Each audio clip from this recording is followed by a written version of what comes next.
one definition of a rich man. But there are two definitions of a poor man. Yes. A poor man has two definitions. The first one, a poor man is so greedy for money.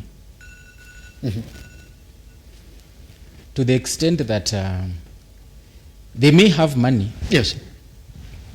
And want to keep it because they are scared of losing it, because they may never get it again, another one. On the other side, a poor man is also scared of having money to the extent that when they get it, they get so overexcited that they spend it and it all ends there. A rich man is not scared of spending money as long as he knows it will be an opportunity to make more money. I still repeat, Simba, austerity is not about saving money. Austerity is about reorganizing your systems, yes, your resources, and channeling them, yes, based on your priorities.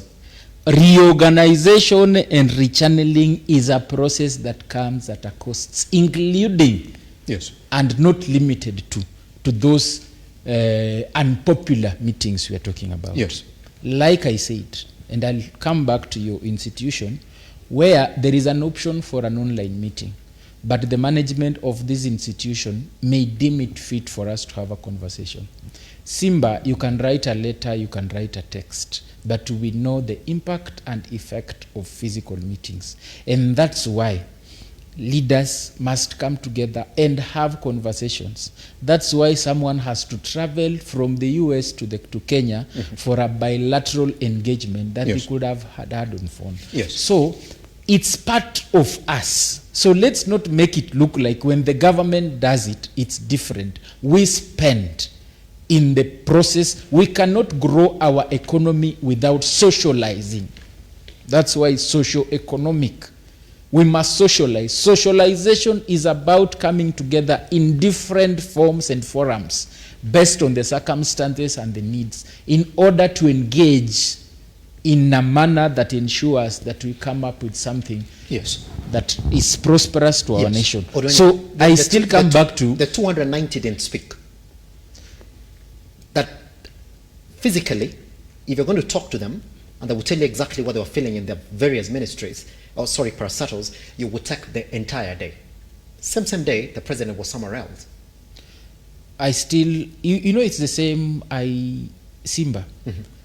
I go, let's use an example of a family. You yes, can have a family meeting. You can have something critical you want to communicate that requires that physical presence. Yes. And that's why I talked about coming together is not even about us talking like we are on this show. Yes. Socialization is formal and informal. When we come back to State House, yes, for example, let me give you an example. It can provide an opportunity for, let's say, the CEO of Kentrade or Ken Invest to interact with David D, who is the president's economic advisor.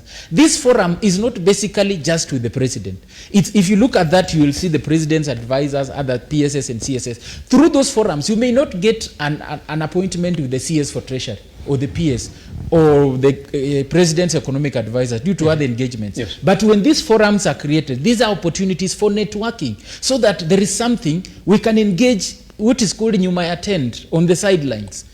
The purpose of these forums, some of them are even global. When the UN is bringing these people are not just coming to talk. This is a forum for me as Odweyo Kennedy. If I am going to New York, I have an opportunity to meet someone from the UK in a room of equals. When you sit in a room of equals, it's easier to engage as opposed to having to look for you personally. So I believe we need to look at that meeting from a broader perspective of not just the president going to talk to them or having the option of writing a memo to them, but we need to also understand that that forum, the president is giving these people an opportunity to also interact with his team. Pretty much. Because not everything can be done formally. There are things that we have formal engagements, informal ones. Yes. So we need to look at it from that perspective. Because even as a CEO, you might be a CEO of, let's say, MSEA that is running the bottom-up agenda. It gives you an opportunity to engage with the president informally and pass a few points. So that's why I talked about the cost-benefit analysis. If it creates an opportunity that can advance a big agenda for that parastatal, or there could be a problem that needs unlocking somewhere. We all know these systems. So when you're in that forum where you can have an informal engagement, I can explain to you informally so that by the time now we are having the formal engagements, you already know, you understand the concept from the originator. Pretty much.